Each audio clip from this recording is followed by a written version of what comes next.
los puntos suspensivos, luego interpretación y luego el idioma. Si no desea escuchar el audio original en inglés en el fondo, por favor seleccione Mute Original Audio o silenciar audio original. Gracias and thank you, Chair. Great, thank you so much.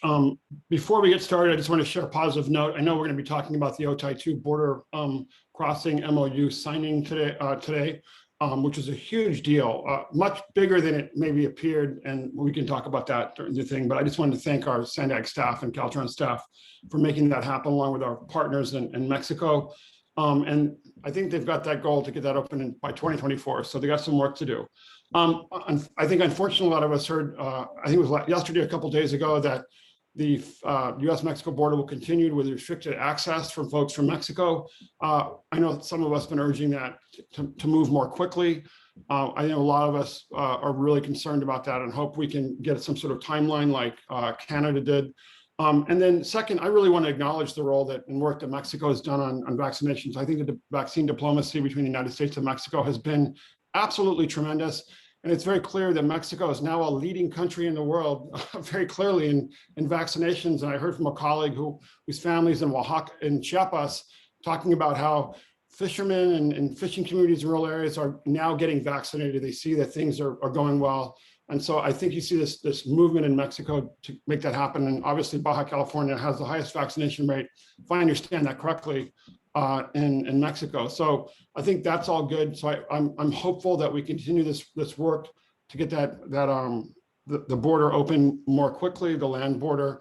But I do want to acknowledge the diplomacy that's gone on and thank the hard work. I know it's been hard work, but important work. So, and I want to thank our colleagues at SANDAG who played a role in that as well, and the US-Mexican governments. And then also just the county, I know, who's played a role in helping get vaccinations in Tijuana as well, which has been very, very nice to see. So with that, Evelia, do we have a quorum? Just to make sure we do officially. We have a quorum, Chair Dedina. Great, thank you. And then just to review the process for guidelines for participating in today's meeting, which I'm assuming would be the last in-person or not in-person Zoom meeting we do. So anyway, and just note that you're not automatically muted by the meeting organizer, so you have to unmute and mute yourself, but I have to remember that as well. In addition, when you'd like to speak, please turn on your camera or raise your hand by opening your participants panel on the Zoom toolbar and clicking raise hand at the bottom. Once I see you, or the staff I know will help me, I will recognize you at that time. For members of the public who would like to speak on an item, please use the raise hand item in the Zoom toolbar. When you are called, you'll be unmuted by SANDAG staff. If you are calling in by phone, you may need to enter *6 to unmute yourself. After your comments, you'll be muted by SANDAG staff. If you are calling into the meeting, please press *9 on your phone if you would like to comment on an item. All comments, whether emailed or live, will be made a part of today's meeting record. Do we have any questions on that before we continue? And obviously you can do this in Spanish or English.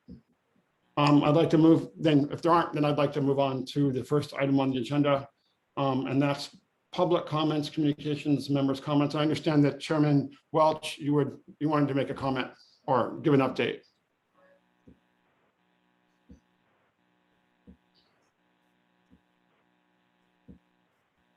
There I am. Halka, good afternoon, Chairman Dedina and board members. Thank you for the opportunity to share with you an update from SCTCA. COVID-19 has had a devastating effect on our communities, not too different from the rest of the world. The loss of loved ones and significant economic impacts that we have slowly recovered from, we remain hopeful. As you're aware, in July of 2020, SANDAG and STCCA signed an MOU to provide an opportunity to extend the regional transportation planning coordination with tribal nations to offer to other infrastructures and policy areas. The current focus areas of SCTCA are updating the inter-regional tribal transportation strategy and see what funding possibilities and partnerships exist to move forward, projects to move forward, and broadband. Kimberly Horn and Associates has taken on an important task of connecting with the SCTCA tribes in order to update the project list and see what new priorities exist since the initial update. This gives way to assisting tribes with their long-term transportation plans. Some tribes have received Caltrans funding for this effort. These plans are then incorporated into the appendix of SANDAG's Regional Transportation Plan. With regard to broadband, there's a significant effort underway to assist tribes with their reservation broadband needs. Federal state funding is widely available and driving tribes, including Barones, to strategize and develop their broadband master plan to get fiber to our critical buildings and homes. SCTCA has 2 representatives supporting SANDAG broadband focused to identify highways and areas that are essential to create access for the reservations. In San Diego County, highways 67, 94, 76, 78, 79, and Sunrise Highway are crucial communication corridors for expansion of fiber that ultimately supports tribes. In an effort to keep conversation going, we also meet quarterly with SANDAG representatives during the interagency technical working group and tribal transportation issues. The tribal leaders that attend have listened to presentations about development of the regional plan and have submitted written comments. I invite this committee to attend a meeting to familiarize yourself with the issues and with other tribal leaders that attend. Since we don't have a meeting in August, I want to highlight that the September Borders Committee lands on California Native American Day, always the last Friday in September. This year's on September 24, 2021. The day is considered a time-honored tradition in California Native American community. Thank you for this opportunity to make comments. Thank you so much, Chair Welch. I appreciate that. And I know one thing I was going to talk about today was just to mention that we talk a lot about the U.S.-Mexico border, but obviously this committee involves our tribal partners. So I talked to Hector, I think it was yesterday, Hector and I talked about how having more tribal issues in the upcoming agendas for the rest of the year. And obviously to really give that an opportunity for you guys to update more in detail all the great work that our tribal partners are doing. It's very impressive work and I really do appreciate it. And then also obviously our county partners. So with that, I do see the hand raise of our esteemed Consul of Mexico to San Diego, Gonzalez Gutierrez. Please take it away. Thanks for being here. Thank you very much, Mr. Chairman. Very briefly, I want to first thank you for your comments regarding vaccination in Mexico. For those of you who are not familiar with the data, I want to tell you that the U.S. Donated 1.3 million vaccines to Mexico. The government of Mexico decided to devote of those 1.3 million vaccines. The President López Obrador decided to devote 1.2, in fact, 215,000 vaccines, 1,215,000 vaccines to Baja California. So the vast majority of those vaccines donated by the US were applied in Baja, which in my opinion, it's a sign of how much priority the President of Mexico devotes to this region and to the possibility of reopening fully our borders. I also would like to thank the county and SANDAG and the different elected officials, my friends who are in this session, for the unique, rather exceptional trans-border vaccination effort that we were able to launch 3 weeks, almost a month before the massive vaccination campaign was launched in Baja. Perhaps today it's difficult to remember, but towards the end of May, the gap between Baja and San Diego County was enormous, was huge, and it was a matter of concern. And we were the very first point in our shared border that was able to find a way to vaccinate using the garita, the port of entry at San Isidro, in order to vaccinate Mexican nationals without a tourist visa that were not allowed to cross. We were able to vaccinate them thanks to a donation from the county in terms of the vaccines, and the UC San Diego Health in terms of the nurses and the medical personnel. and the private sector in Tijuana and San Diego for sponsoring the whole project. We were able to vaccinate 26,416 Mexican nationals at the Garita in San Isidro. Obviously, my gratitude as well to CBP, who they showed great empathy and made this possible. So I'm very proud of the collective effort that is represented. I'm very proud of the solidarity that our friends in San Diego always has shown to Mexico in this difficult time for everybody. And I'm very proud that we were able to show that although we are talking about two countries, we are actually dealing with one sole region. Thank you.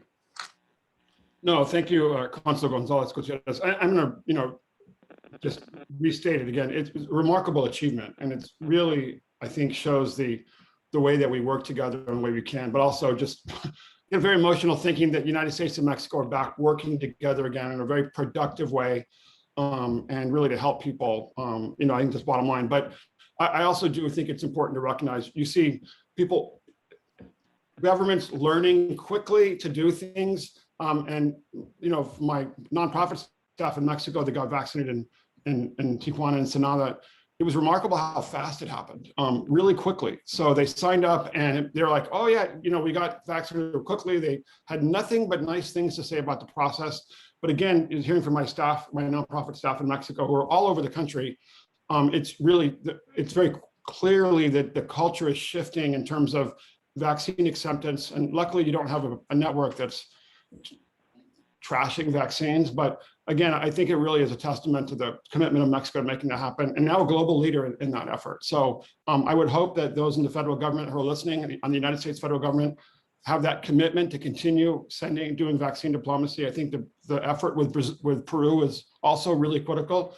It's clear that we need to support our friends in Latin America and our neighbors to the south. So anyway, I just want to thank you, Consul Gonzalez Gutierrez. I think your leadership has been remarkable on this, and it's making a difference in saving lives. That's the bottom line. It's keeping people that they can have a nice life, and it's saving lives. So really, really great stuff. So anyway, and I think with that also, I want to acknowledge there's been a lot of work done on the sewage issue on Mexico, and then the planning process with the U.S. and NADBank. I think that's really great. I know the IBWC talked about the improvements of PVC law recently. They just had that on Twitter.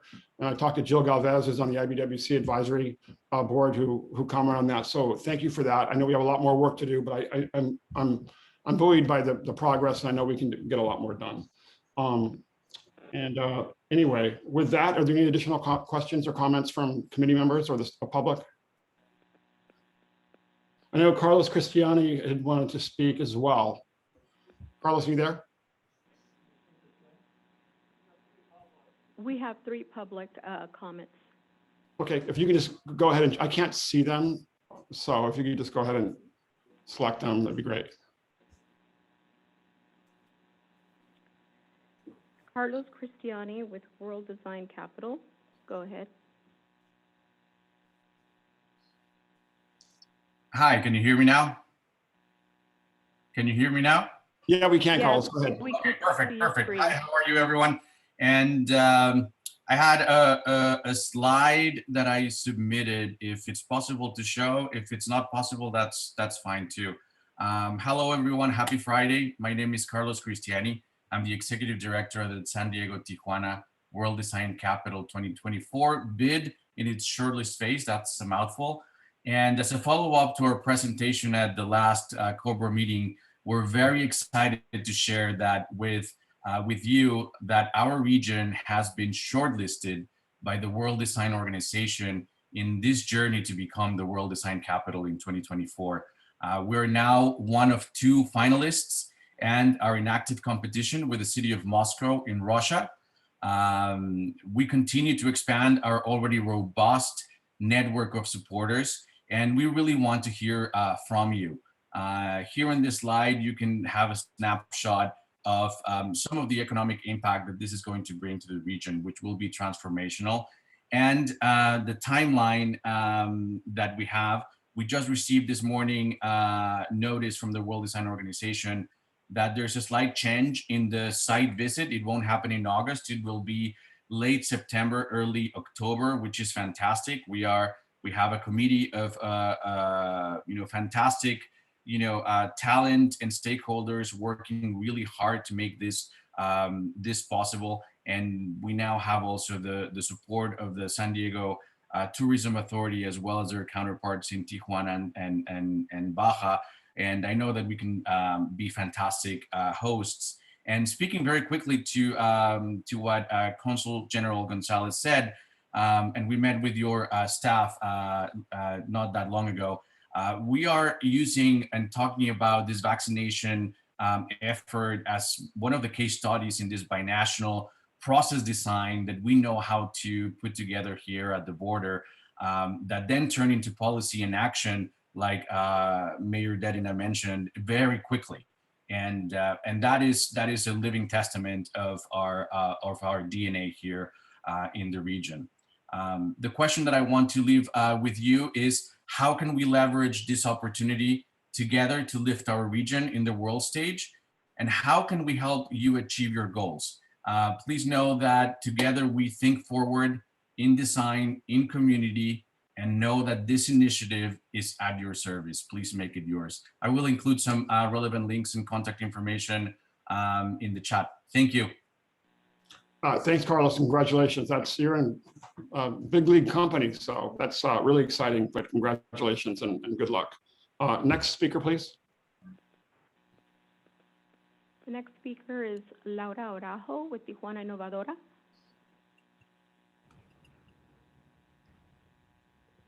Thank you. Can you hear me? Absolutely, Laura. Buenas tardes. Welcome. Buenas tardes. Good afternoon, Chair Dedina and everyone. My name is Laura Araujo. I'm Director of Binational Affairs for Tijuana Innovadora. And I am also honored to be an active member of COBRO, member of the Wild Coast Board, and co-chair of the World Design Capital Site Visit Experience Committee. There is currently a lot of very wonderful energy centered around our San Diego-Tijuana border. And although we have accomplished some outstanding projects and initiatives, some are really beginning to take notice now, I think that sometimes we tend to forget our strengths and the opportunity we have when we work as a binational transborder community. We lose focus of our uniqueness, and we have also missed several opportunities to showcase and promote this uniqueness to the world. As you have already heard from Carlos, thanks to the leadership of a group of visionaries, San Diego and Tijuana sent a bid in March to compete for the World Design Capital 2024. This is like the Olympics of design and creative industries. And we have been shortlisted as a finalist, competing against Moscow, a potential in itself, for this very prestigious honor. This designation would give us the opportunity to not only showcase what we already know, our economic strength and how we're growing our industry and tourism, but it will also allow us the opportunity to showcase the huge amount of creative talent we have in our binational region. It will do for the region what the culinary arts have already achieved. It is already allowing us to join with San Diego colleagues to work on our site visit presentation. So for the bid, we are becoming the example of how best to work together for a common goal. This designation would make Tijuana, San Diego, the beacon of design and design thinking that, in World Design Organization words, speaks to a culture of cross-border collaboration and the role of technology and innovation towards building more interconnected communities. So I would like to call on the 21 cities, 18 in San Diego and 3 in Tijuana, to support this World Design Capital 2024 bid. SANDAG is well known for being an open forum for new ideas and proposals. And now with the work being invested on the Border Master Plan and Regional Plan 2021, SANDAG has demonstrated a transformative vision, which opens a huge opportunity for leadership and to move forward for our binational communities. I would like to take this opportunity to thank SANDAG for opening the door for COBRO and Borders Committee. I hope that when World Design Organization delegates visit our region, they will be able to visit SANDAG so that we can showcase what is being planned for our region in conjunction with Vision Lab, so that they can witness how we come together to plan, discuss, resolve the issues that ensure a better quality of life for our binational communities, and to see for themselves that we truly are a very unique region, worthy of so much, including worthy of being designated World Design Capital 2024. Somos una comunidad binacional, orgullosamente biculturales. Thank you. Thanks so much, Laura, and thanks for all your leadership on border issues, and congratulations again on your work with the design process, the design contest. That's great news. And now I think we have Miguel Aguirre. Go ahead, Miguel.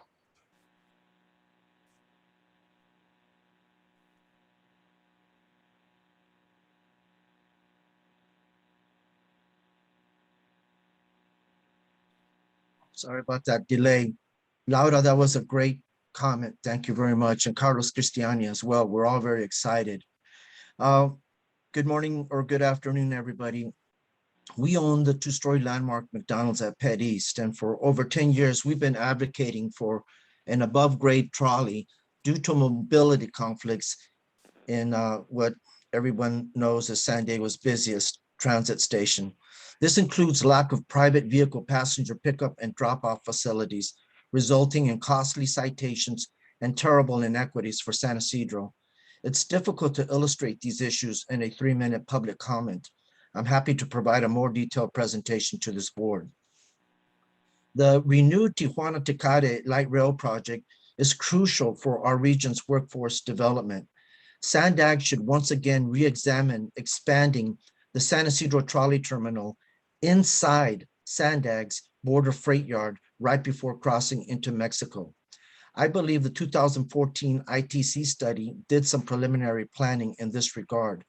Trolley expansion can occur inside SANDAG's freight yard by straddling the city street below, behind McDonald's. This repositioning, together with the Baja Light Rail project, is the only way to successfully expand and launch a powerful socioeconomic catalyst for our binational region. San Diego needs an effective mobility plan in partnership with Baja, no less than the US needs Mexico to remain competitive with China. Our economic and environmental viability is at stake. Designing a bold cross-border policy that galvanizes North American competitiveness is truly in order. Tijuana's urban rail project, along with the exciting San Diego-Tijuana joint bid, prestigious World Design Capital Award for the year 2024, are already illustrating why SANDAG too must think outside the box in advancing a more strategic cross-border dynamic. A high-speed subway here should also be consolidated with private long-haul busing. Such below-grade terminals must be located immediately next to Pet East in order to combat illegal transportation access known as wildcatting, a serious and challenging law enforcement issue and public safety. An above-grade trolley and an underground bus subway system would incentivize competitive private sector investment to create a world-class mobility project like few people can imagine today. We look forward to COBRA's agenda featuring Tijuana's mobility projects and continued efforts to establish their urban train, which as a region, we must support. Thank you. Thank you, Miguel. I know we have UCSG's Keith Pizzoli. Yes, we have one other member.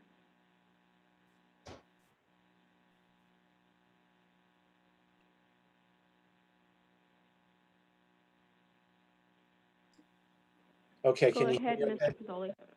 You can hear me now? Yes, we Yes. can, Keith. Go ahead. Sorry about that. So I want to say that our new Department of Urban Studies and Planning at UC San Diego is eager to play a role in the World Design meeting, but also the Borders Committee. I've been active sort of working on turning our little program into a department, and that's happening, and we're getting some very good faculty that are keen to work on border stuff. And I just want to quickly note, put on your radar screen if it's not there already, that the UC system, together with 8 other universities, created a US-Mexico Border Solutions Alliance. And we got an NSF grant to just do some preliminary planning. And so one of the things we've taken quite far is this notion of nature-based solutions to climate change, spanning the border. So I just want to make that noted, make that available. We've got an initiative that I think might be useful for the design, but also just for the border committee more generally. And it's all about green infrastructure. And in fact, we're calling it the Agile Network, advancing green infrastructure for learning and equity. And we've got some pretty significant funding for that. We're keen to maybe do something with Imperial Beach. Serge, you know, we've got Larry Herzog from San Diego State University with us. He wants to do a podcast about the challenges that we're facing. And so that's it. I've taken enough time. Thanks. Great, Keith, thanks. Great, it's great news about that. And maybe we could get an update from your team and alliance at a future meeting. Good. Any other comments? I see Gustavo La Fuente. Take it. Well, all the superstars are here today. So take it away, Gustavo. Thank you very much, Serge. Appreciate the opportunity to speak with you and your group. So this is a different topic that I'm going to bring up, which is the desert line. And of course, that desert line is not in service today. And as we all know, any exports from Tijuana to the United States must cross into San Diego between 2 and 4 in the morning due to trolley use. And so double stack trains aren't possible because of the lower elevation electric lines used by the trolley. But most importantly, there's an enormous inefficiency as any exports must first travel to 2 different rail operators, San Diego and Imperial Valley Railroad and BNSF, to the Port of Long Beach before continuing to the Midwestern and Eastern US markets. So under its amended lease and operating agreement, Baja Rail paid its leases in 2018 and 2019, but apparently failed to make the lease payments last year to the San Diego Metropolitan Transit System. And as a result, the organizations went into mediation in the fall of 2020. And as of early this year, as of now, there has not been any resolution. And we realize there is a presidential permit in place for the rail to cross the border. The U.S. Customs and Border Protection Agency, of course, has been briefed on the project multiple times, has determined there should be 2 separate inspection stations, one in Mexico and the other one in the United States. Baja Rail has proposed locations and specifications for each facility and has presented CBP leadership in the San Diego sector with plans, drawings, documents, etc. But in the end, CBP will not make any official decisions until it has the go-ahead from MTS. So the Smart Border Coalition would like to know, would like to have a full understanding of the Baja Rail and MTS continuing differences and disagreements per their operations and lease agreement. And, you know, obviously at the end of the day, we don't have a rail crossing that border of through Tecate down to the Imperial Valley. And it takes away an opportunity for our region to be much more competitive on the global scale. So bringing that up. Thank you. Thank you so much, Gustavo. I appreciate that. I'll make sure I get to everything, but okay, we have to do the approval of the meeting minutes after our executive director's report. Are there any additional public comments that I'm missing or panel or member comments? I don't see any, so make sure I'm not missing anybody. Great. Great, awesome. So that I will move it to item number 2, executive director's report, and Hassan is here. Great, take it away, Hassan. And again, thanks. I actually can't believe it's been 3 years, but I made the comment during the review. It's been just remarkable to see the progress that's been made on getting things done, real tangible things getting done, especially over the last 15 months. Really, really impressive, especially with Otay 2, but also the Blue Line. And so congratulations on that. And also with Del Mar. I know that's been really, really critical as well. Action, things. Thank you, Facts on the ground. So take it away. Merdadina, and I mean this sincerely. I couldn't do this if people like you weren't leading. You know, I mean, staff are important, but leaders are more important. And you know, it wasn't easy. You know, but you and your comments and your ability to lead allow us with my team. And you know, be very selfish of me to say I should take credit for any of that. This is my team. I'm just cheerleading them, and like you're cheerleading me. Thank you.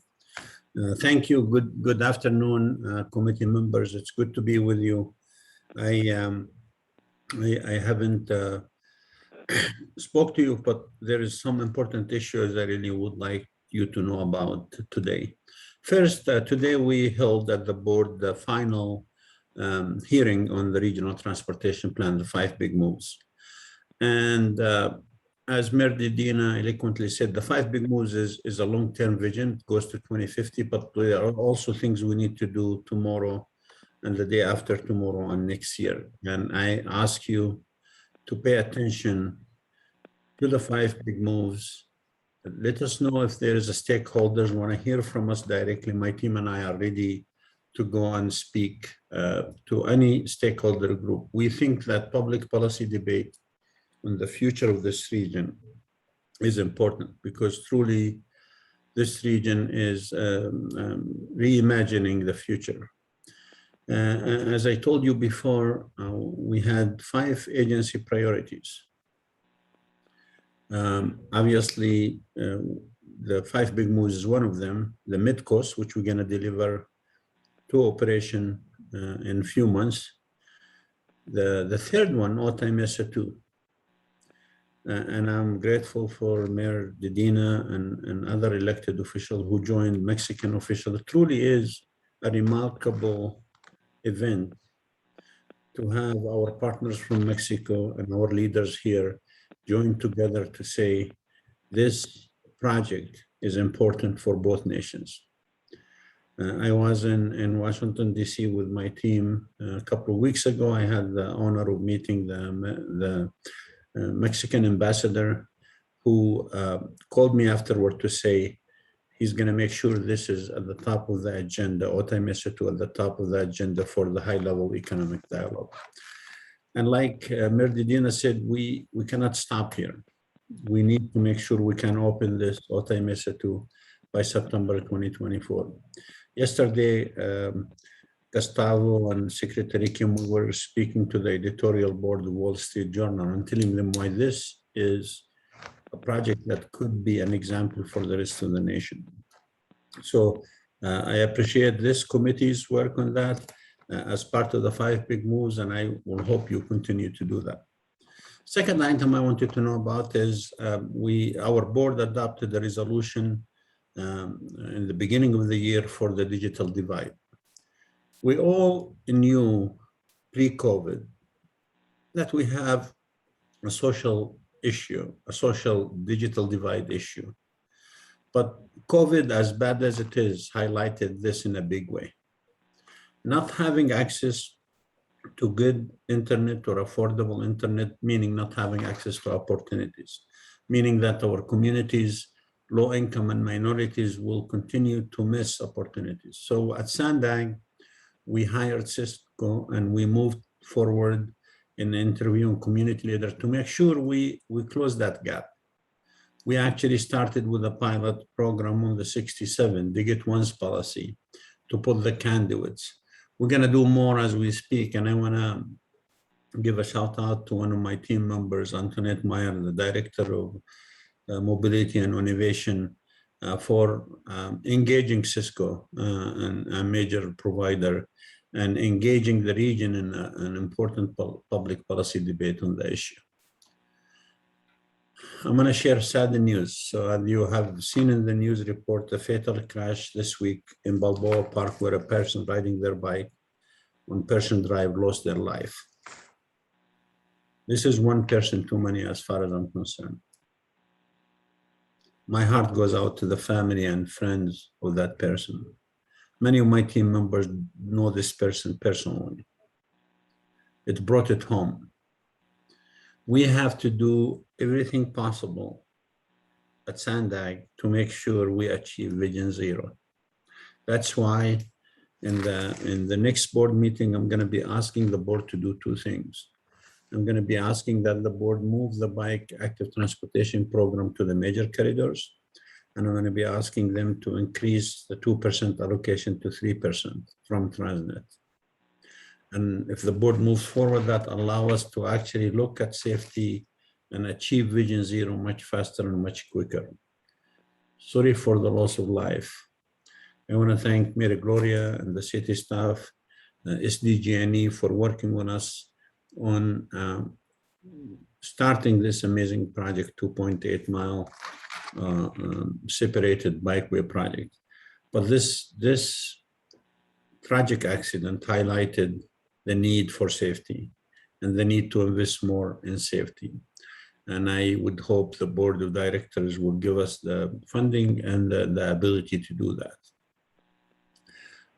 We are very close to opening the mid-coast. Yesterday, the workers celebrated their achievement, and they should. Second Vice Chair Sotolasilius was joining them. This is an amazing project. The largest infrastructure project in San Diego's history is going to be out for the public to use. We also started discussing with the social equity group and a pilot, an $11 million pilot for looking at free youth passes, frequent services, especially on the Blue Line, providing amenities like bathrooms and etc. So we are true to the equity statement we already adopted. Last week, I took a trip with Mayor Gloria and a few of my team members to Las Vegas. Granted, it was 111 degrees, but we went there to look at the Elon Musk Boring Company tunnel that Vegas hired the company to build. And they truly did build an underground tunnel for electric cars, 1.8 mile from the convention center to the strip, and they're having about 11 miles additional work to do. The impressive thing about this, it was done in a year and a half. The more impressive is I just a few years ago visited their trial tunnel, and now it's in operation in Vegas. Our goal is, if we build these kind of tunnels, to be driverless, shared, and electric.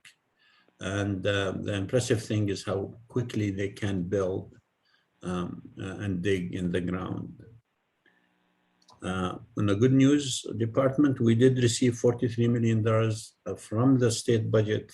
I want to thank the governor and his staff for doing that, for sustainable community strategies. We're going to combine this with local funding and offer it to our cities and county to do amazing things when it comes to sustainable community strategies, global warming, greenhouse gas emission reduction.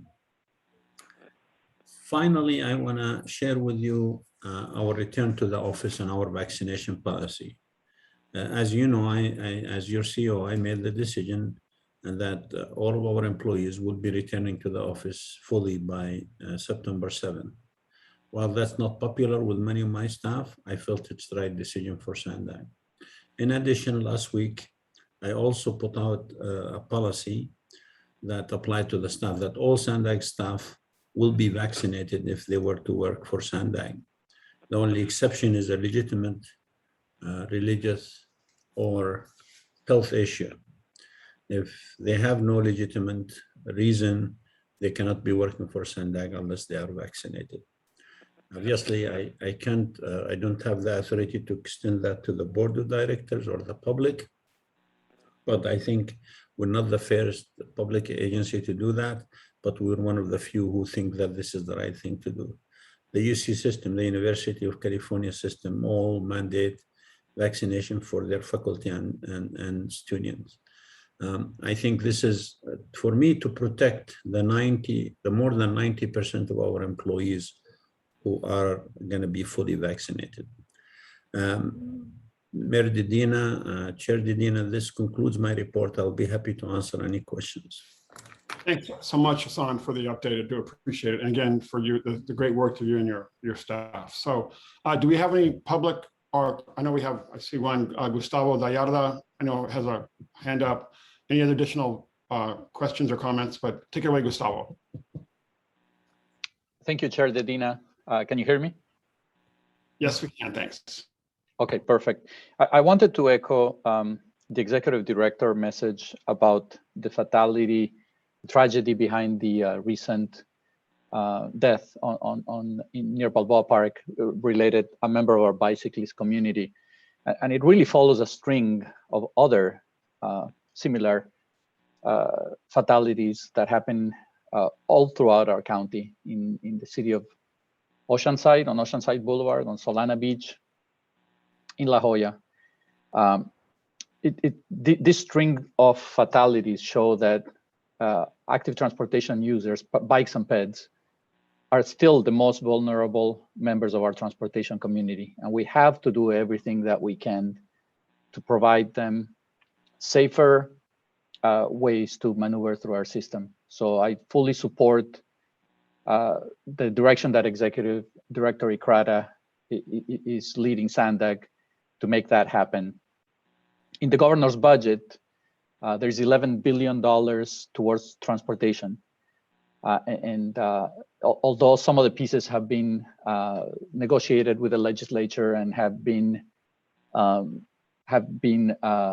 turned into budget actions, there are still portions of that package that are still under negotiation. And one of them, to me, that is very important is $500 million towards active transportation, because to me that will be a good funding source for making improvements, particularly on local streets, which is where all these fatalities happen. So from the state perspective, the governor's budget and the legislature are putting money towards this. Caltrans is updating our active transportation plan. That's for active transportation facilities within our right-of-way. And we welcome any input from you or the public all the way up until the month of September. So if you go to our website, there's a survey that you can fill out. And if you think there's a need somewhere for bike or peds improvements, please let us know. And that concludes my remarks. Thank you.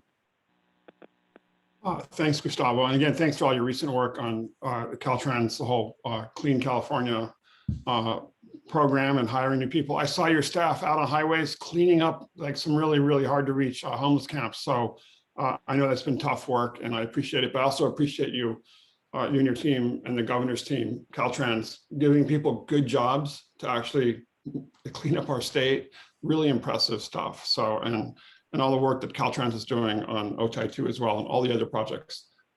Thank you. Thank you so much. Yeah, and I don't see any other hands raised. Am I missing anybody on this item? No, there are no other hands. Well, there is a hand raised. Oh, I do see that, yeah. And that would be Keith Pizzoli. Yeah, just quickly, Director Hassan, thank you for such a great update. I'm curious, are you anticipating federal funding for infrastructure? And is SANDAG preparing to make sure that that infrastructure is kind of green as it can be and equitable as it can be?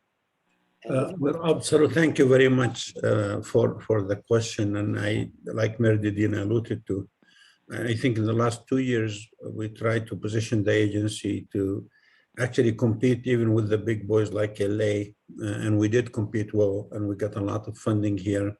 And we're going to be action-oriented, again, the leadership of Didina and others.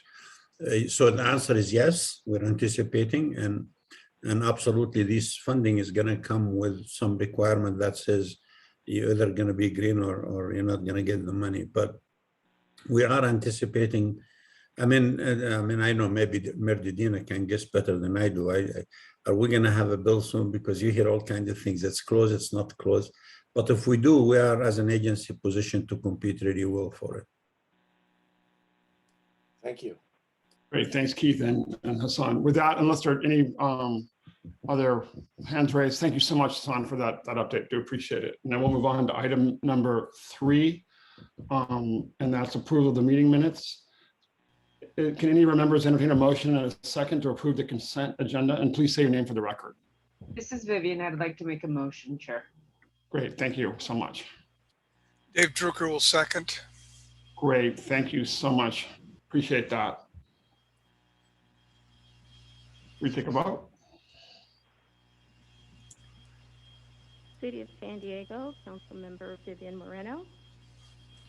Moreno, yes. County of San Diego, Supervisor Joel Anderson.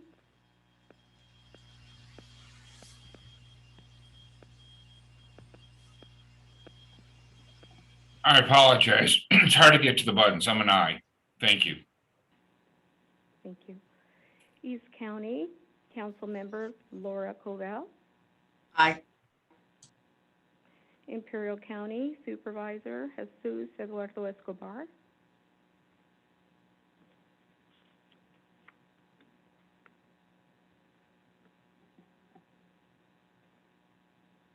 Imperial County Supervisor Jesus Eduardo Escobar.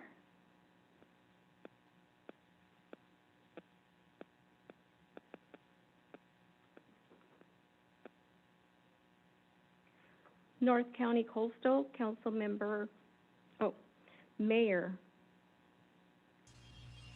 Council Member David Drucker. Yes.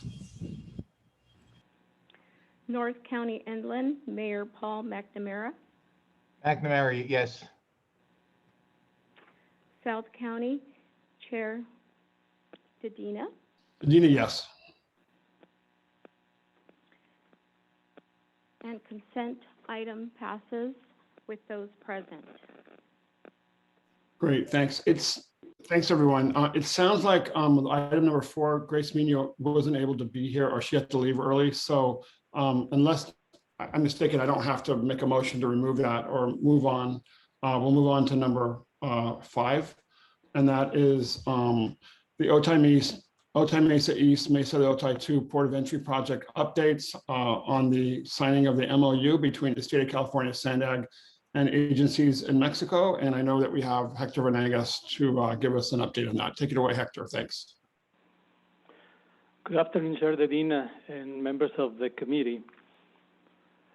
Today, I'm honored to represent your team that has been working in the State Route 11 and Otay Mesa East Port of Entry. As you are aware, this project started as part of a vision that was first reflected in a letter of intent in 1998, just a few years after the passage of NAFTA. And since then, this project has evolved from just a simple idea to a concept that now includes several innovations. Some of the most important milestones so far that have been passed for this project has been the first presidential permit in 2008 and a second presidential permit in 2018, officially published in 2019. But recently, we celebrated a new milestone. And as Chair Dedina, can you move to the next item, the next slide, please? As Chair Dedina just mentioned it, on June 28 was a memorable day for the proponents of the project of the United States, in the United States and Mexico, signed the Memorandum of Understanding that is included in your agenda packet. As part of the agreement, State of California, SANDAG, and Mexican governments committed to building a mirror intelligent transportation system on both sides of the border, sharing toll revenues, a binational financial strategy, including a single toll collection point in the United States, and most importantly, a shared goal of opening the port of entry by September 2024. Before the signing of the agreement, officials were given a tour of the construction currently underway, and to support the development of the Otay Mesa de Otay 2 port of entry. Signatories then joined alongside Caltrans, SANDAG, and local leaders to sign the agreement at the future port of entry site. Signatories of the MOU included Lieutenant Governor of California, Ambassador Eleni Kounalakis, the State of California Transportation Agency Secretary David Kim, SANDAG Chair Catherine Blakespeare, and SANDAG Vice Chair Todd Gloria, and from Mexico, from the Ministry of Foreign Affairs, the Unit Chief of North America, Mr. Roberto Velasco, from the Ministry of Communication and Transportation, the Director of Road Development, Rogelio Rivero, and from the Mexican Aduanas or Customs, the Central Administrator for Custom Facilities and Modernization, Mr. Eliseo Rosales. The agreement reinforced the thriving partnership between the U.S.-Mexico and marked a momentous step forward in delivering a project that will help boost the binational trade to reduce border wait times, reduce greenhouse gas emissions, and to improve quality of life for the communities on both sides of the border. And while the commitment was met with great enthusiasm by officials on both sides of the border, it also garnered significant attention from nearly every major media outlet in the San Diego-Tijuana region. Twitter also blew up with positive coverage after the signing and even captured the attention of Politico's very own Carla Marinucci. Now, I know I have shown several pictures, but we want to show you something much better, which is a video highlighting the day.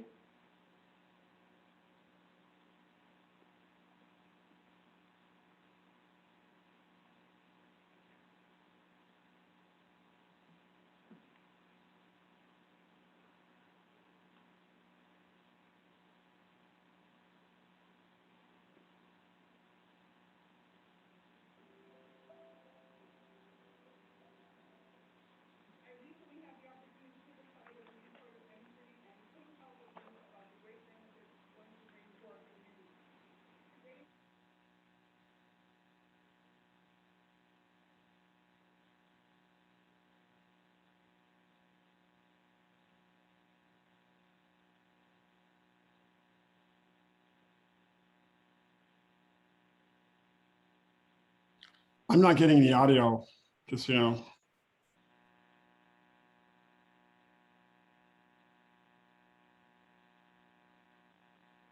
No audio on my end. This is Charadino. Nor do I have audio.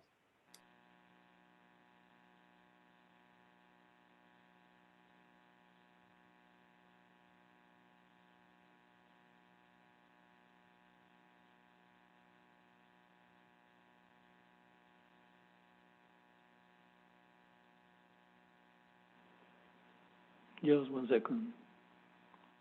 We're just going to move on, or we're going to try it again.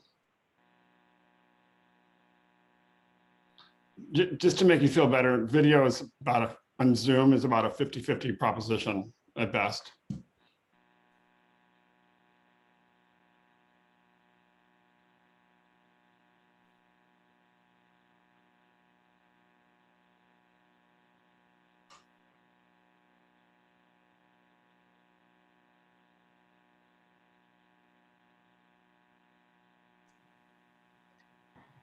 Hector, if you don't mind, I can share if you want. Chair, this is Mario Orso. While they're setting it up, it was really exciting and the moments, and you know, I think we may bypass the video itself, but it was a crucial moment where basic elements to move forward the project were put in place. So in any project, there's a before and an after moment. And I think this MOU signs that before and after moment. And we really appreciate all the support from leadership that has been given to us in the project. And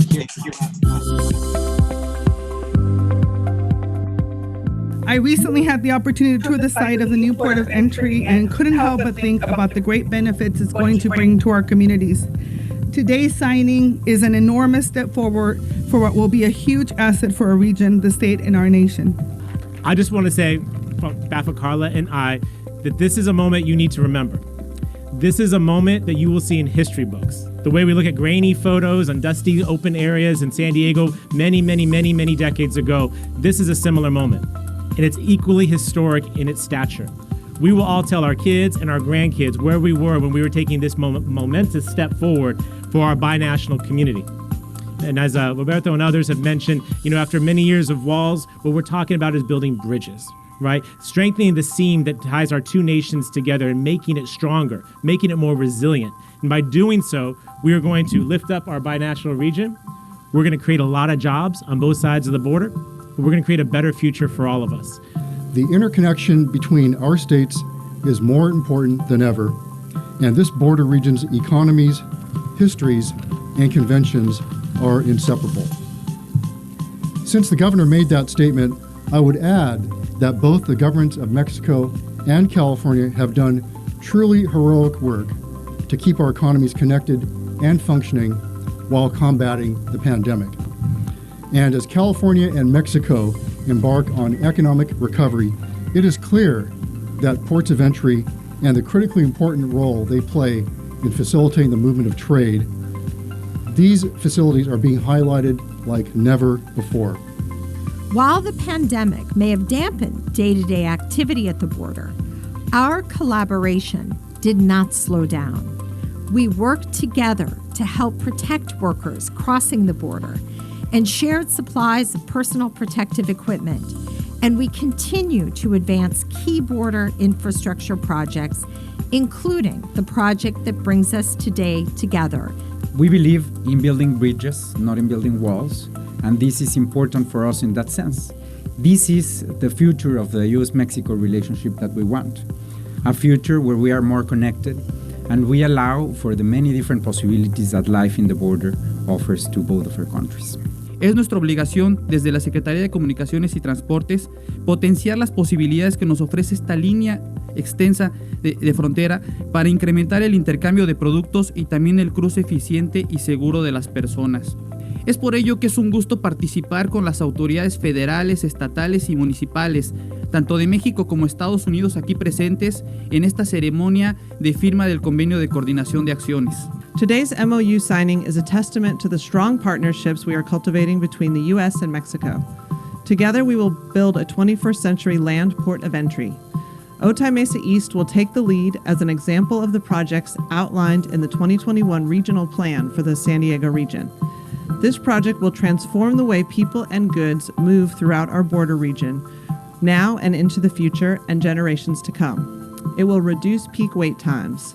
It will be powered by the most up-to-date technology with the goal of average wait times of no more than 20 minutes. Baja California and California are not separate states. We are a region that learned to complement itself. When we bring together some of our greatest minds from both sides of the countries, we can develop innovative solutions that can develop economies, improve the quality of life, and creating better opportunities for everyone who lives in our mega region. Y quiero decirles que a nombre del maestro Horacio Duarte Olivares, administrador general de Aduanas México, tiene el compromiso y la firme convicción de sacar adelante este proyecto. Este proyecto, ya lo han mencionado mis antecesores, es un gran polo de desarrollo y una gran oportunidad para la región. Este proyecto va a detonar, sin duda, todo lo que es el comercio exterior de importación y exportación. Es un gran proyecto que ya se viene gestionando desde hace ya varios años y el día de hoy, a través de esta firma, de este memorándum de entendimiento, la Administración General de Aduana encabezará y será líder de este proyecto y que de manera conjunta vamos a estar trabajando para que en poco tiempo, así como estamos hoy iniciando estos trabajos a través de este memorándum, podamos estar aquí inaugurando este gran puerto fronterizo.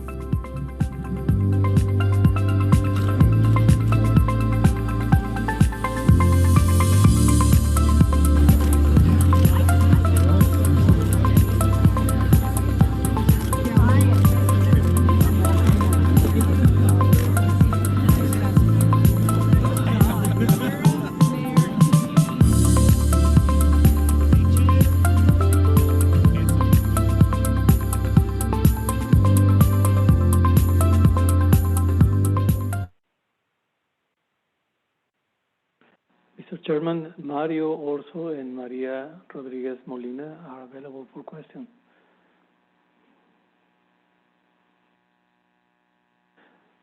Sorry for the tech hiccup. I'm sorry, I had a hard time hearing that, Hector. Did you say, are you done? And then, or Mario, are you going to give any more comments? Are you guys done? Mario, Maria? We're done, sir. We're good. open for any questions, but thank you for everything. Good, no, thanks you, and thanks, Hector, and nice video. So anyway, are there any comments? I don't see any comments or hands raised from the public, but are there any? And then we can go to the panelists. And I see that Gustavo. There's no. Oh, go ahead. I'm sorry about it. Just the member hand is up. Great. It looks like Gustavo Yarda from Caltrans. Take it away, Gustavo. Thank you, Chair Dedina. I wanted to echo what was said. This agreement has been in the making for quite some time, and it's a big deal. This project is a big deal. It's a big deal for the economy of both countries, for air quality. This project is going to create jobs, as we've heard before in previous presentations about the economic loss that we incur at the border because of delays, as well as the air quality impacts. So I wanted to thank Mario and his team from both SANDAG and Caltrans for putting it together. All the elected officials that participated, those that travel from far, including the Lieutenant Governor and Secretary David Kim from Sacramento, as well as the representatives from Mexico City that came all the way from there to make this MOU a reality. We're going to have this project open in 2024. 2024 will be a great year if we open this project, and we can also win the World Design Capital designation. So thank you, Mario and team, and great work.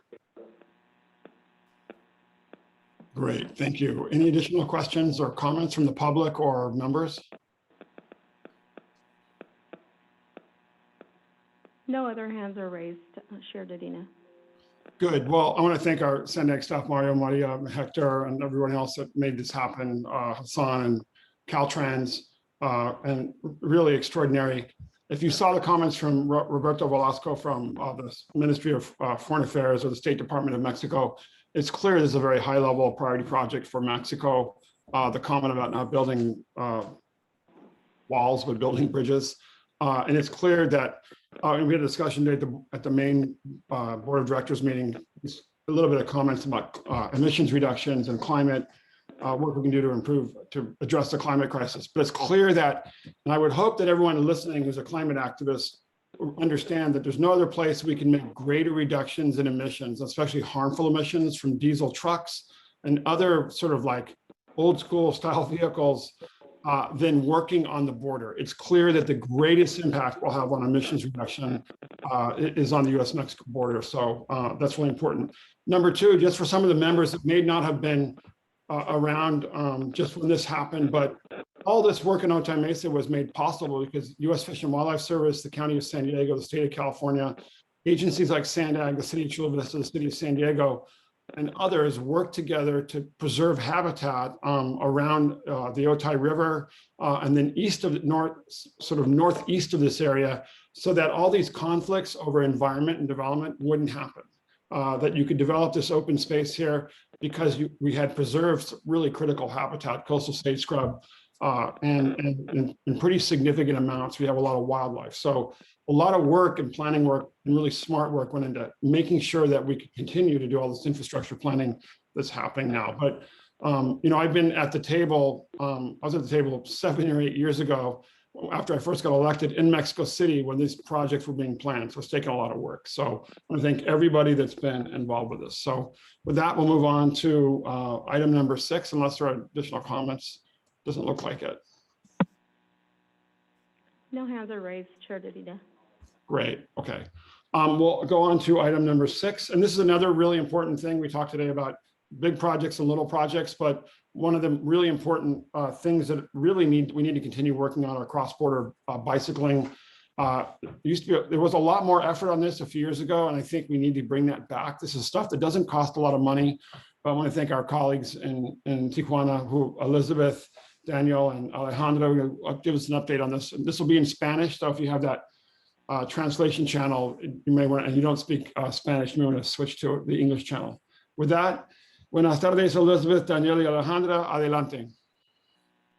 And this is the update in 2021 Bike Anywhere and Tijuaneando and Bici Cross-Border Celebration, item number 6.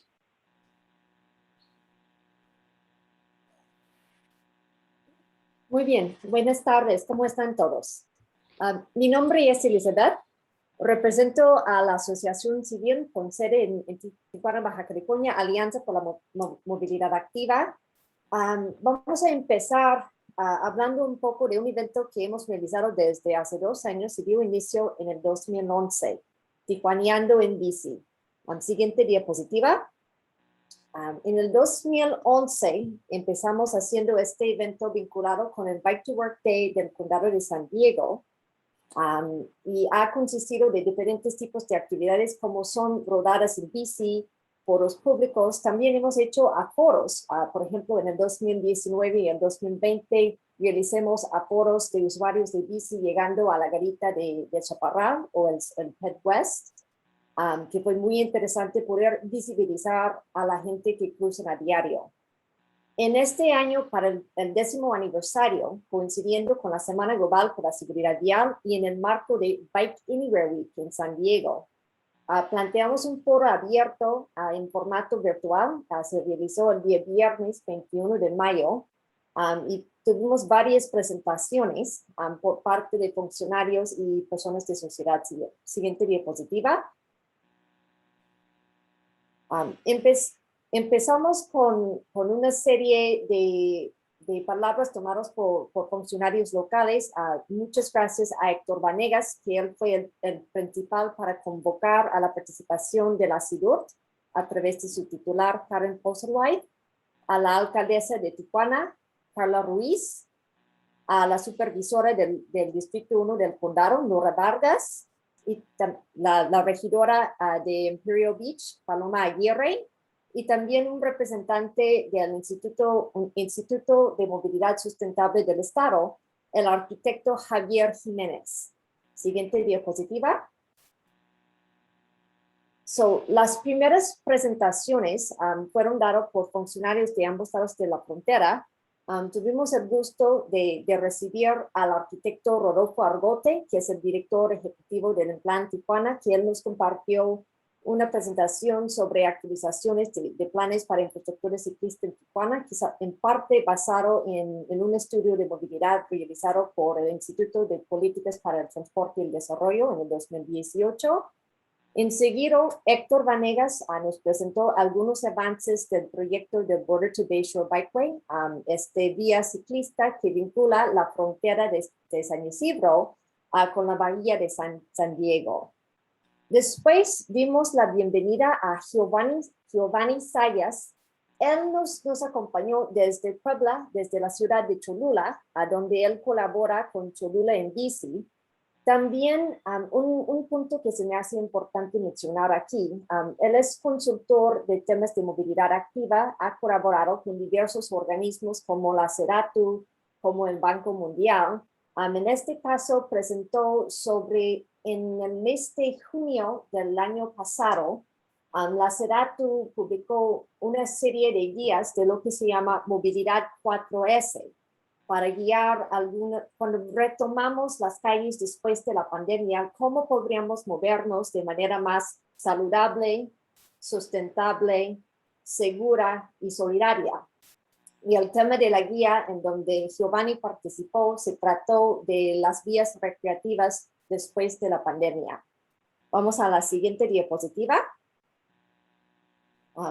Una presentación muy importante se dio por parte de Alejandra Leal Vallejo. Alejandra la conocimos en el 2014 cuando estaba laborando con ITDP México. Ella participó en un taller ciclociudades que se realizó en la ciudad de Tijuana en el 2015. Ahora está colaborando con una OSC que se llama Céntrico y también es vocera de la coalición Movilidad Segura.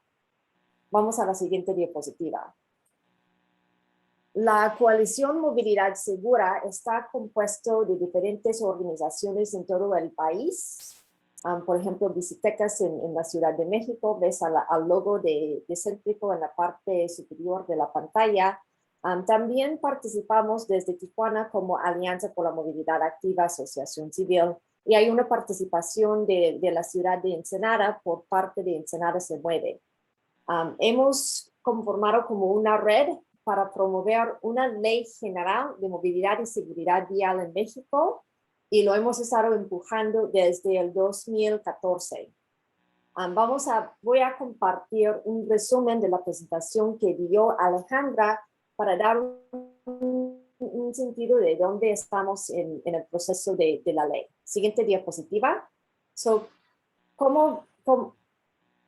Como ven en esta diapositiva, del 2019 al 2020, promovimos una reforma constitucional para incluir la facultad legal para legislar en temas de movilidad y seguridad vial.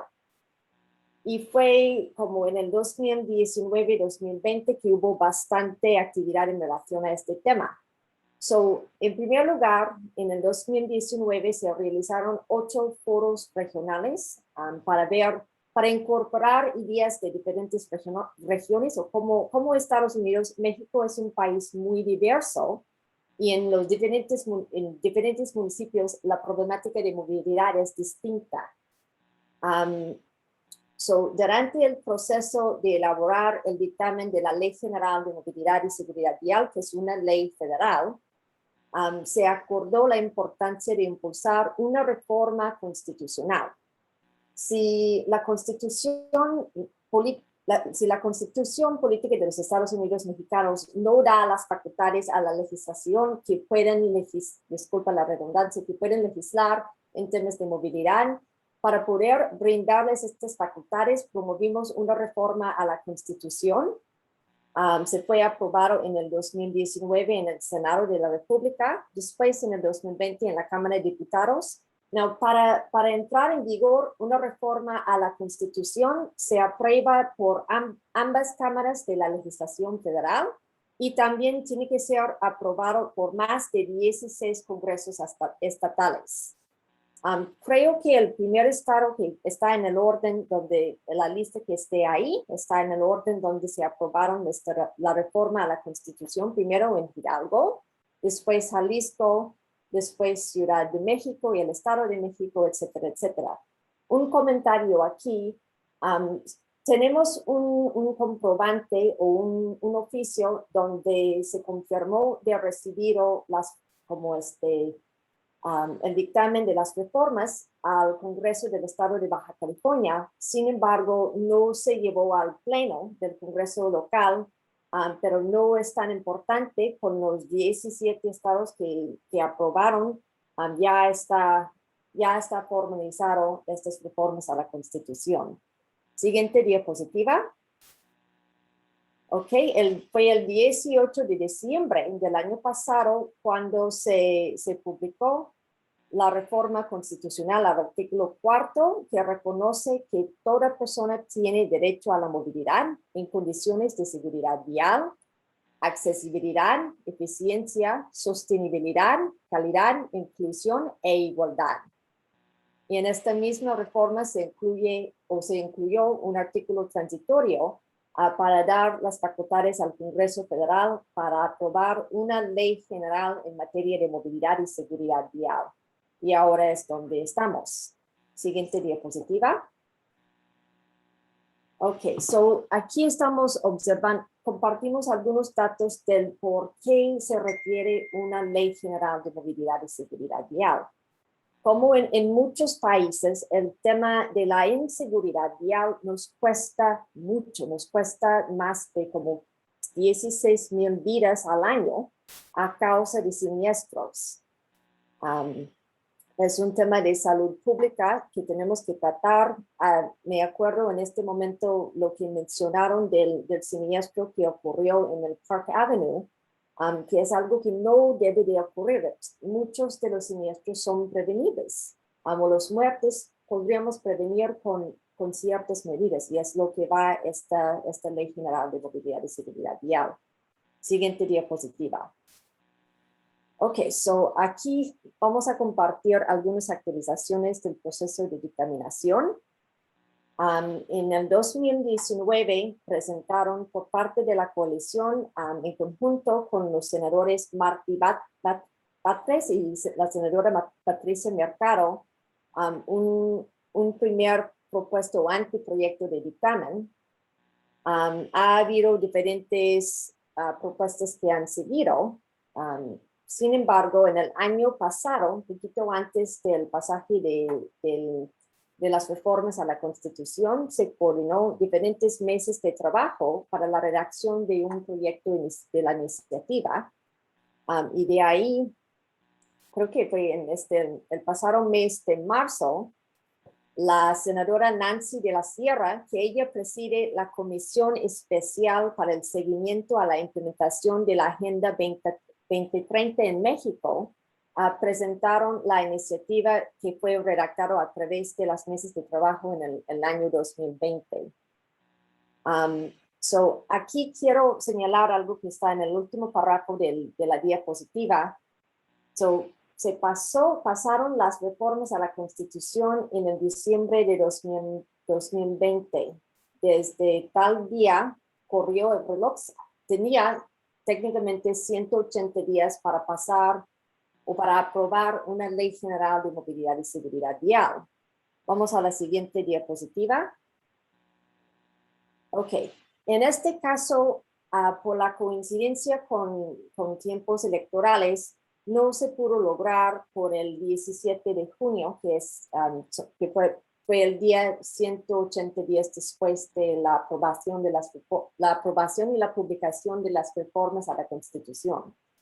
Sin embargo, el mismo día 17 de junio de este año, en el Senado de la República se aprobó un cronograma de trabajo hacia la aprobación de la ley.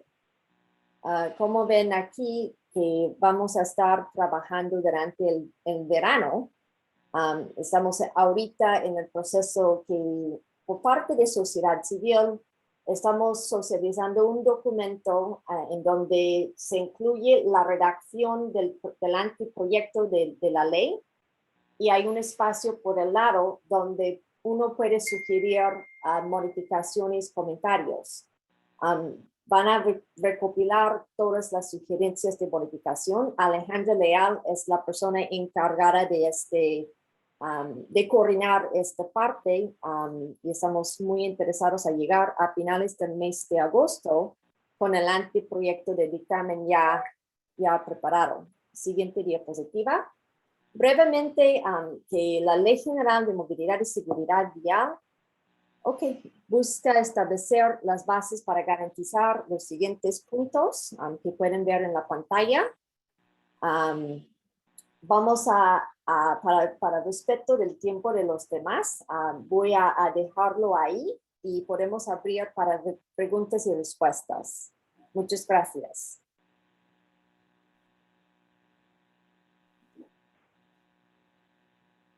Thanks so much, Danielle and Elizabeth. Really appreciate that, especially really giving us a background on the legislative and constitutional reforms that need to happen so we can actually make it safer and to do bike lanes. And bike lanes and pedestrian safety. I mean, it's really important for us to understand that. So are there questions or comments? I don't see any hands raised. There's no hands raised, Chair Dedina. Well, I have a question, and I'm not sure who can answer this. Maybe that's Elizabeth, you or Daniel. But it seemed to me we had, and I'm not sure if Gustavo de la Fuente is there and others that have worked on this before, but we had a lot more movement on working with DHS and authorities in Mexico to just make sure that bikes could more easily cross the border separately. I'm sure you guys remember that was something we have about having like an own separate bike lane and the border crossing. So maybe that's something we talk about with Otay too. I'm not sure if we have to pay for that, but is that something that we're also talking about? Because that seems to be low-hanging fruit that we could reinstate, especially now that our own federal government, in theory, is more committed to emissions reductions. So that's an open question, or maybe Daniel and Elizabeth, you can answer that. Pues al respecto, me acuerdo que cuando construyeron la facilidad de Ped West, de la garita peatonal de San Isidro, cuando estaban en pláticas con GSA, había surgido la idea de designar un carril o como que las personas que llegan con una bicicleta podrían avanzar como si fueran personas con discapacidad.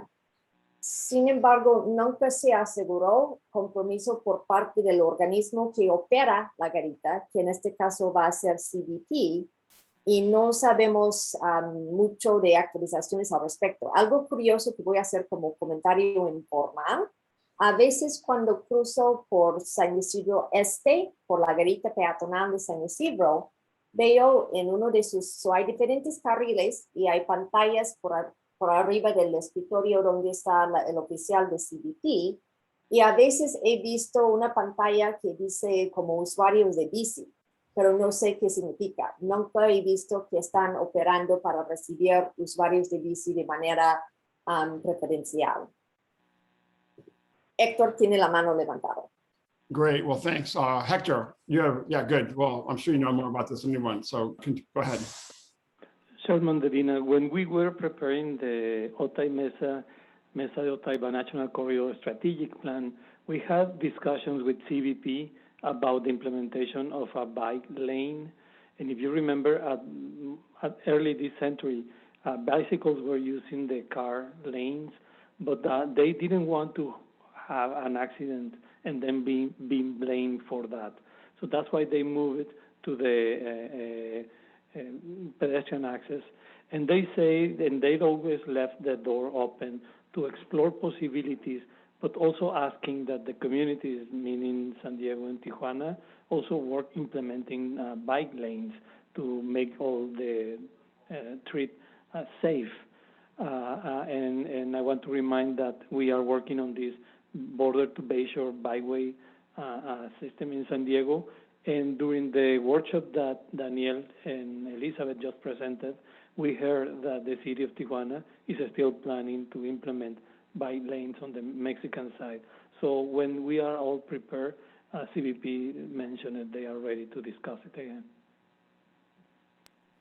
Great. I think it's the kind of thing that obviously when we're back in person, it's going to be a lot easier to do this, and we're missing that. I miss you guys, Elizabeth and Daniel. You were very active participants in this committee in person and this whole process. So I think that's really more important than ever. And I want to make sure that all of us who support bicycling and alternative transportation and mobility, that we don't let our federal and state partners and local partners forget that the low-hanging fruit, the small things that make a big difference, that have an impact on emissions and quality of life, are things that we can work on pretty easily and don't cost a lot of money, and that we should prioritize those as well, which I'm really happy to see that Hassan's talking about allocating more funding for bicycle stuff. But I know that the border to Bayshore bikeway thing that we'll go through Imperial Beach as well is going to be a huge deal. But whatever we can do to support that binational bicycling agenda, because we see what was thousands of cyclists from Tijuana on the Bayshore bikeway on the weekends. Like it's on the week, really impressive, at least before the pandemic. So whatever we can do to support that, I think that'd be great. Maybe we can bring that back, Hector, just in a more strategic way with our federal partners. And that's the same thing with Smart Border Coalition and Tijuana Verde. I know that in Igualota as well, that we've had those discussions at that level has been very effective as well. So anyway, are there additional questions and comments? I don't see any hands raised. I don't see any hands raised, Chair Dedina. Good. Well, I'm looking forward to getting back together in person so we can continue to work on this kind of stuff, but also to really think strategically again how we can really more aggressively push cycling across the border. And back in the old days in the 80s, we used to ride our bikes through the lanes and no one said anything, but there were no bike lanes in Tijuana back then. So, and we'd ride from Imperial Beach out to the new border crossing in Otay Mesa on the old road, and then just ride back on whatever road we could find back from Otay through Tijuana back to San Isidro. That was an adventure, definitely not safe thing to do. So with that, again, any other questions or comments from panelists? Well, thanks, Daniel and Elizabeth. I really appreciate your leadership on this. It's international leadership, and it's really national level leadership in Mexico and critical for our region. So we're here to support you, and we definitely appreciate all the hard work that you're doing. So thanks. Thanks for being here. Great. With that, we'll move on to another interesting presentation, and that is item number 7, the Tijuana-Tecate Interurban Train Project with Jorge Alvarez and Abel Guzman from Baja California Expressway. And take it away, gentlemen. Thank you so much for being here. Thank you very much. I am Jorge Alvarez. I don't know if you can see me and hear me. Are you there? Yes. We can see and hear you. All good. All good. Perfect. So we're going to make a brief presentation, if you allow us, both in English and Spanish. I'm going to start in English. As said, I represent Baja California Expressway, along with my colleague Abel Guzman, who is here with us as well. I will try to be brief, but before we start our presentation, I want to mention that the Mexican segment of the binational railroad that you know as the San Diego, Arizona Eastern, and that we know as the Tijuana-Tecate Short Line Railroad, is operated by the state of Baja California through the Mexican state agency Admicarga. Admicarga has signed service provider contracts, 2 service provider contracts with 2 different private administrators.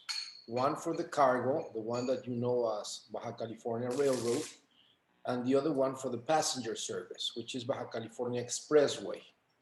It is important to mention that we are 2 separate operations with 2 different group stakeholders, and that the only thing we share today is the use of the same railroad track here in Mexico, and that we work for the same Mexican state agency, Admicarga.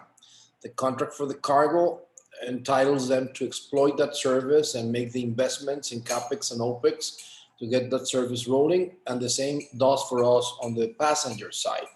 Having that said, I understand that you are more familiar with the cargo side, and as I heard during this meeting, there were some comments about it. But in this afternoon, we will introduce you to the passenger side, which, as I said, is absolutely different from the cargo side. I want to thank, first of all, SANDAG staff for the opportunity to present to you.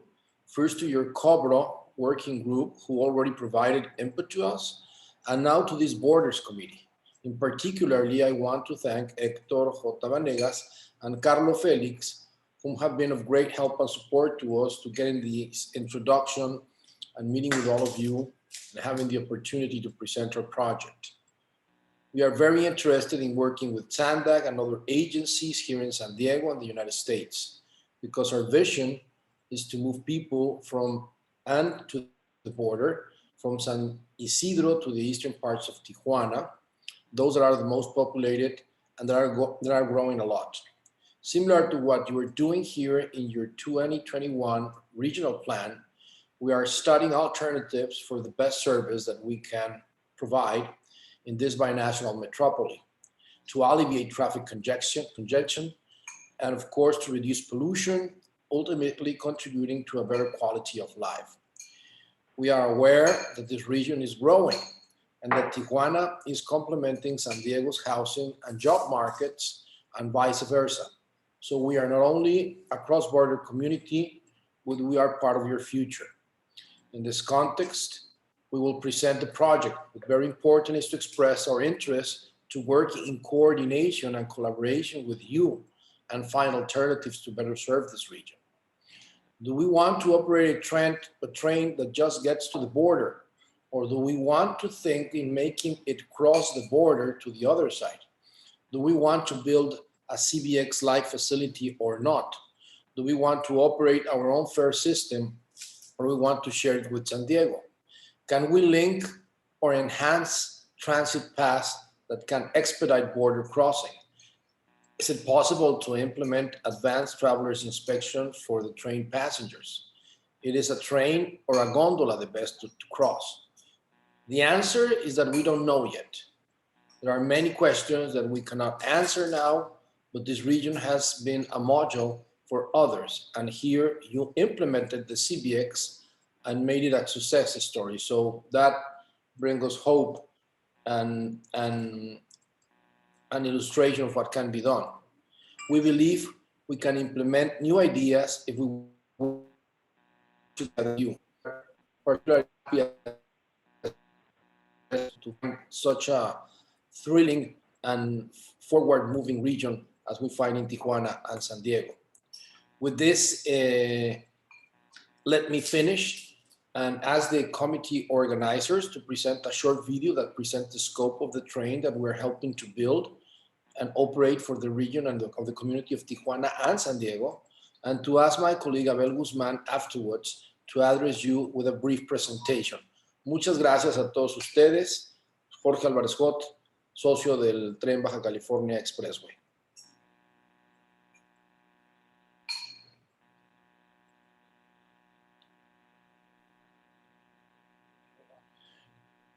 No sé, Carlos o Héctor, si quieran poner el video.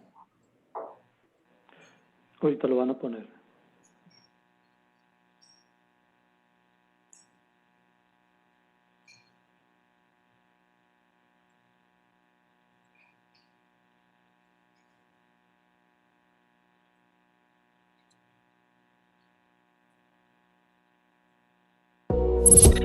Programa Interurbano de Mejora la Movilidad. Tren Interurbano.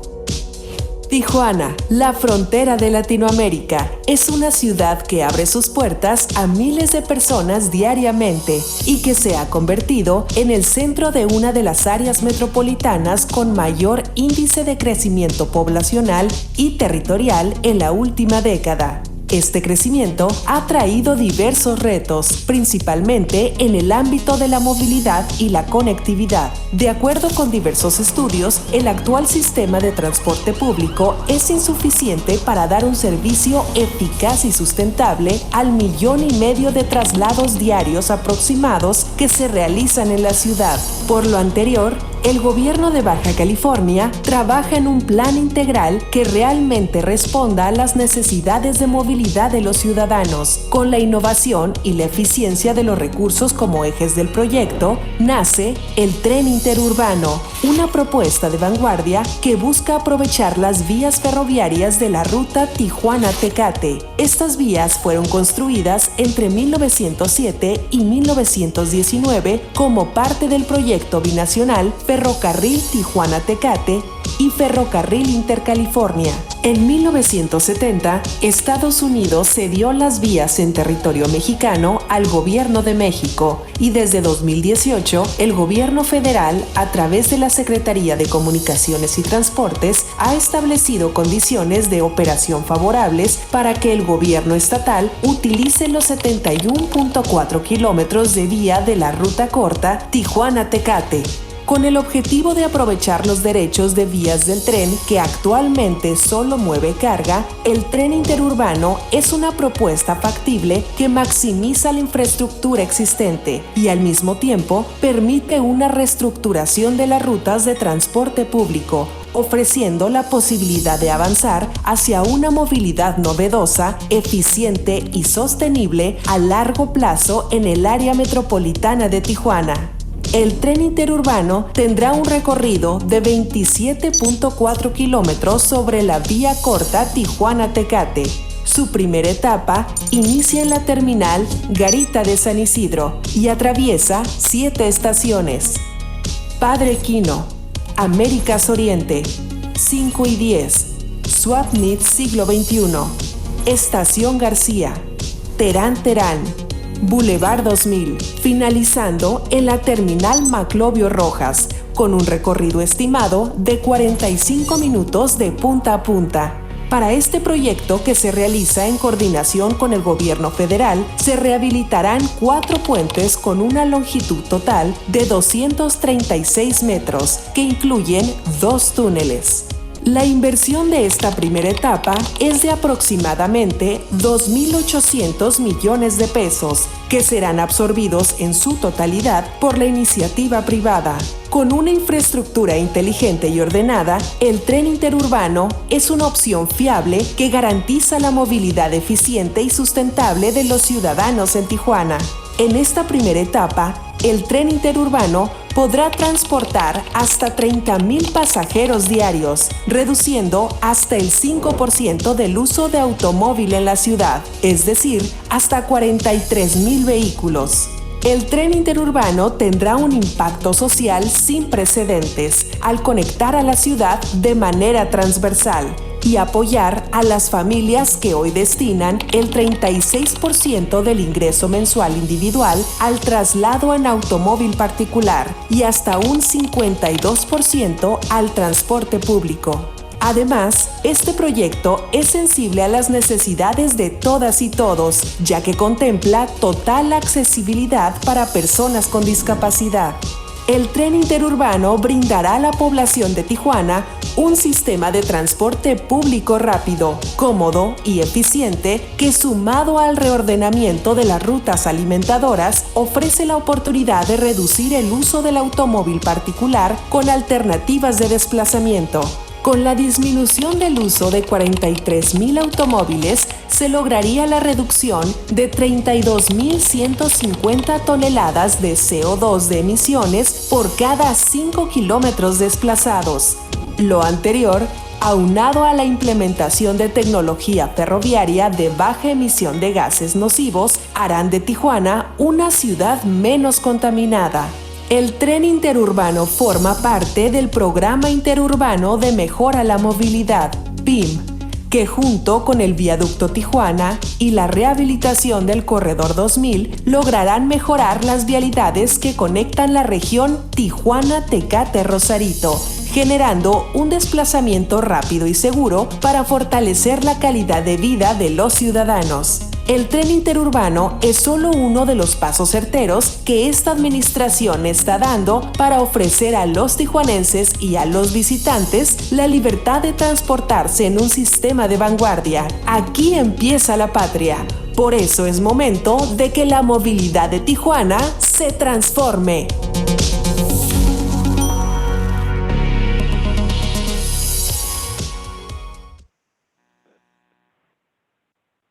Well, thank you very much.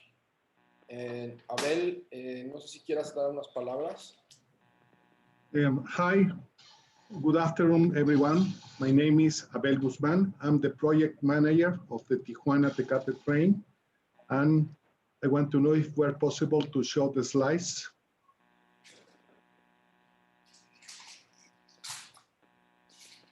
Let's hold on to see if, yeah, there they are. Next, please.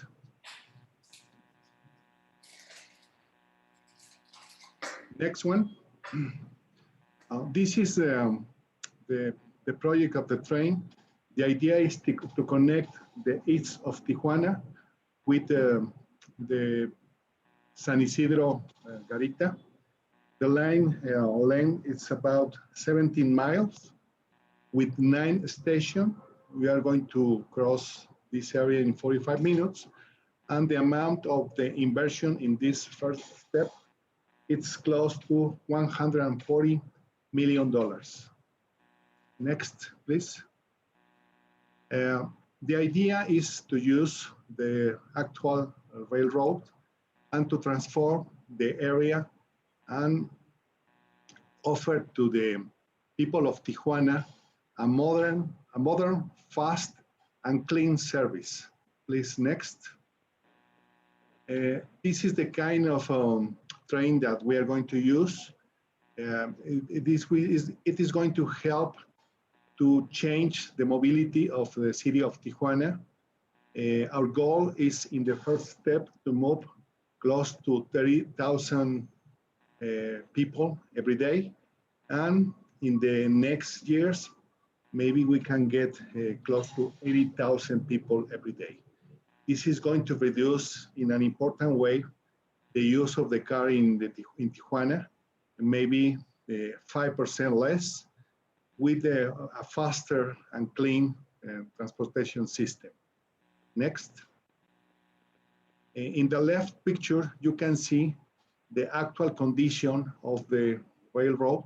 It was built in the last century, and in the right picture, it's the kind of new railroad that we are going to build to move the train. Next.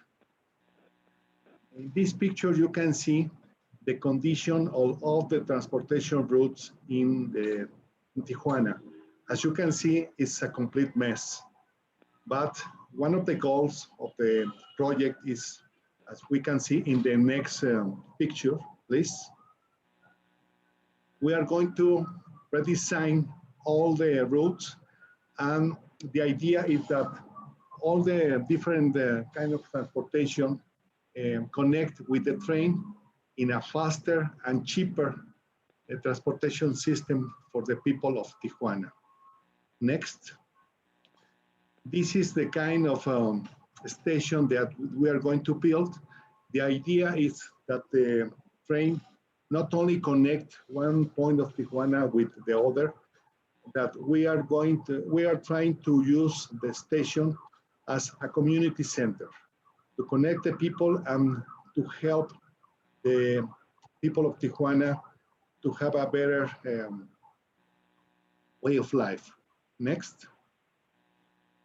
Finally, this is the calendar of the construction of the train. We are starting in August, and the idea is that the train must be ready to start working in August 2023. Thank you, everyone.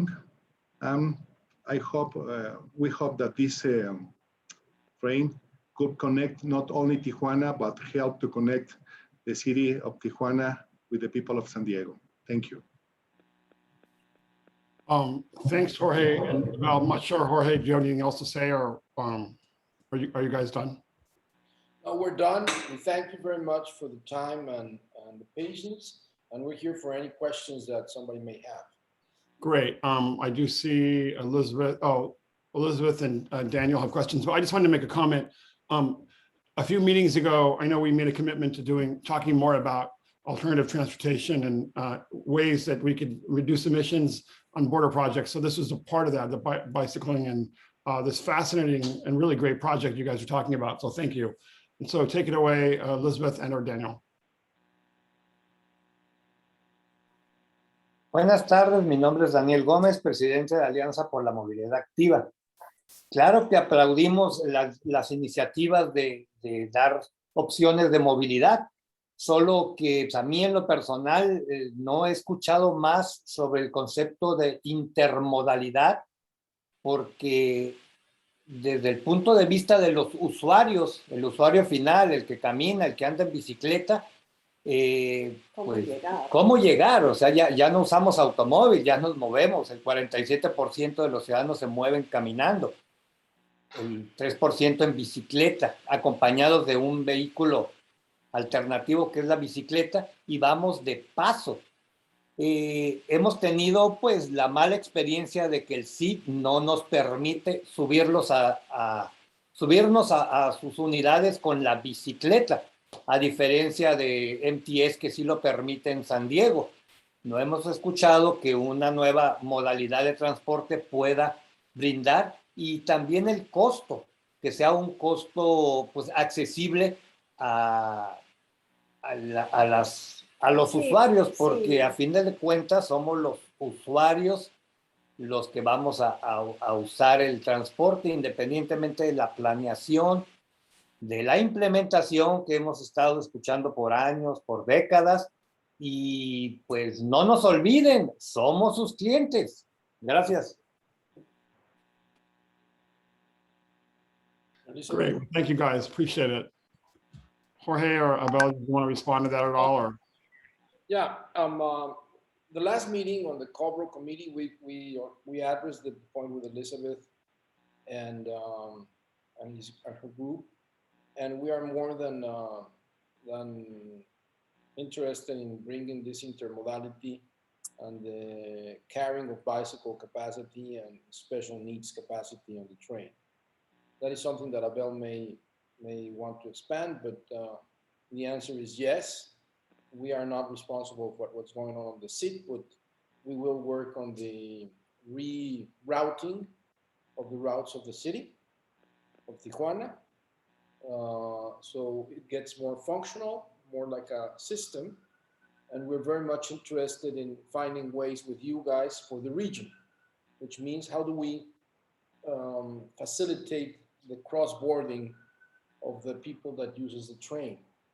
We believe that we're building a system, a transportation system that is cleaner and that is more efficient and will be economically efficient as well, but at the same time, may be an option for people that even cross now through the car, not only that walk, not only that use a bicycle. We believe that if you are going to save time of your life every day in crossing through this system, and we manage to find ways with you guys to make this cross-border situation more efficient and quick, that will be essential. So yes, we are very much interested in supporting the bicycles and everybody that is needed to get on the train. Awesome, great. Thank you so much. Are there additional questions and comments from attendees or board? I see another, what am I missing? Vivian, Yes. I'm sorry, Councilmember Moreno. Thank you. My thanks. name is Vivian Moreno. I'm the council member of District 8 in the city of San Diego. So I have the honor of representing the San Ysidro Port of Entry. I've had the opportunity to ride the rail all the way to Tecate, and this was, I want to say 6 years ago. This vision that you guys are proposing, I think, is very exciting for our whole region. And I look forward to seeing it come to fruition. My office is open if you guys ever want to meet and chat. I also have the honor of sitting on the MTS board. So congratulations. And then, like I said, I look forward to seeing this come to fruition. Thank you for the presentation. And thank you to Hector for bringing these folks to our meetings. I think this is exactly what we want to see in the meetings. So that concludes my comments, Chair. Oh, thanks, Councilmember Moreno. And, I think that's why I think the vaccine diplomacy, so we can get the border open, so we can have these meetings. And I know our commitment's doubling down on trying to help support these kinds of initiatives that don't cost as much money. Reality is it's, and really have a huge impact on reducing emissions. And, the reality, that's why under the Paris Climate Treaty, the world's wealthiest nations need to support countries like Mexico carrying out projects like this that have a big implication for efforts to reduce emissions globally, right? So we're in a climate crisis. So, these types of initiatives are exactly what we want to see. And I'm really appreciative of our partners and neighbors in Tijuana advocating for the big and small. So I know you're one of our biggest advocates in the region for this kind of stuff. So thank you, Councilmember Moreno, for doing that. And I but we have to do it in person. So in addition to Zoom. So anyway, and obviously San Ysidro is going to be, and Otay are going to be critical to that, the border crossings. Any additional questions or comments on that? Ben? Well, I don't see anything else. So unless anybody has, any hands. Do we have hands raised? No hands? No hands raised. Okay, great. Well, I want to thank Jorge and Val, also Daniel, Elizabeth. Really great work, really great proposals. I love hearing new stuff. And so we learned a lot today. I also want to thank the wonderful interpreter. I pressed the interpretation button and Carlos did a great job. It's really tough work to do, by the way. So anyway, with that, please everyone have a great weekend. And the next Borders meeting will be on Friday, September 24th. In theory, it'll be in person. So anyway, that'll be great. And thanks for taking the time to join us today. And so with that, the meeting is adjourned.